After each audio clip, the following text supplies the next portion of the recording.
নমস্কাৰ আজি সন্ধিয়াৰ প্ৰথমটো গুৰুত্বপূৰ্ণ খবৰ ষ্টেট ক্ৰিকেটৰ পৰা অৱসৰ এবাৰ বিৰাট কোহলিৰ এই মুহূৰ্তত জনাইছো ৰাজ্যবাসীৰ বাবে প্ৰথমটো গুৰুত্বপূৰ্ণ খবৰ 14 বছৰীয়া বৰ্ণিৰ ষ্টেট কেৰিয়াৰৰ সমাপ্তি ইংলেণ্ড সিৰিজৰ পূৰ্বে বৃহৎ সিদ্ধান্ত এবাৰ কিং কোহলিৰ সামাজিক মাধ্যমক আৱেগিক মন্তব্য এবাৰ বিদায় কোহলিৰ এই মুহূৰ্তত জনাইছো আমাৰ দ্বিতীয় নম্বৰ খবৰটোলৈ আমাৰ দ্বিতীয় নম্বৰ খবৰতে ডাঙৰ খবৰ এবাৰ মধ্য অসমত বিজেপি মিত্ৰজোঁটৰ দখলক 30খনকৈ জিলা পৰিষদ কংগ্ৰেছৰ দলখনত মাত্ৰ 19খন আৰু অন্যান্য দলখনত এখন জিলা পৰিষদ এই মুহূৰ্তত জনাইছো আমাৰ তৃতীয় নম্বৰ খবৰটোলৈ আমাৰ তৃতীয় নম্বৰ খবৰতে ডাঙৰ খবৰ উজনি অসমত দুলিচাত হৈছে এবাৰ কংগ্ৰেছ 157খন জিলা পৰিষদৰ ভিতৰত 161খনে জয় বিজেপি মিত্ৰজোঁটৰ কেৱল 4খন জিলা পৰিষদৰ জয় কৰিবলৈ সক্ষম হৈছে কংগ্ৰেছ আৰু অন্যান্য দলত এখন জিলা পৰিষদ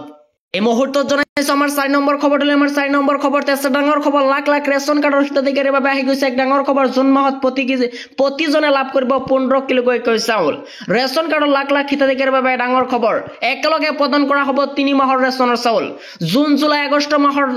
চাউল একেলগে প্ৰদান কৰিব ৰাজ্য চৰকাৰে আৰু জুন মাহতে অনাগত 3 মাহৰ চাউল লাভ কৰিব জনতাই যুদ্ধৰ বাবে প্ৰয়োজন হ'ব ৰেল আৰু ট্ৰাক বাৰম্বাৰ ট্ৰাক আৰু ৰেলসমূহলৈ চাউল কঢ়িয়াই থাকিলে আৰ্মি মুভমেণ্টত জ্যোতি পৰিব সেয়ে একেলগে 3 মাহৰ চাউল ৰাইজক দিয়াৰ সিদ্ধান্ত অসম চৰকাৰৰ এই মুহূৰ্তত জনাইছো আমাৰ 5 নম্বৰ খবৰটোলৈ আমাৰ 5 নম্বৰ খবৰতে আছে ডাঙৰ খবৰ প্ৰধানমন্ত্ৰী নৰেন্দ্ৰ মোদীৰ গুৰুত্বপূৰ্ণ বৈঠক উপস্থিত ৰাজনাথ সিং এছ জয়শংকৰ এনএছএ অজিত ডোজাল চিডিএছৰ মুৰব্বীসকল উপস্থিত আৰু লগতে 3 সেনা প্ৰধান আৰু পাকিস্তান সন্দৰ্ভত চলিছে গুৰুত্বপূৰ্ণ আলোচনা অপাৰেশ্যন সিন্দুৰক লৈ আহিব পাৰে ডাঙৰ খবৰ ইফালে ভাৰতক লাগে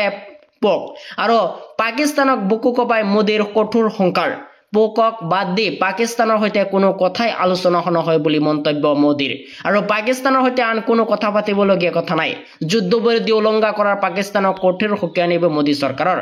এই মুহূৰ্তত জনাইছো আমাৰ 7 নম্বৰ খবৰটোলৈ 7 নম্বৰ খবৰতে আছে ডাঙৰ খবৰ এবাৰ ইংৰাজী কোৱা কেৰামত আলী পৰাজিত হৈছে নিৰ্বাচনত ইংৰাজী কোৱা কেৰামত আলী পৰাজয় হল নিৰ্বাচনত 53টা ভোটৰ ব্যৱধানত হাৰিছে এবাৰ কেৰামত আলী পৰাজয়ৰ পিছতে দুখ প্ৰকাশ কৰিছে কেৰামত আলীৰ আৰু বৰপেটা ৰোডত গান্ধীপাৰাৰ ৱাৰ্ড সদস্য পদৰ প্ৰাৰ্থী আছিল কেৰামত আলী আৰু ইংৰাজী জনাৰ পিছতো নিৰ্বাচনত জয় হ'ব নোৱাৰিলে প্ৰাৰ্থীগৰাকী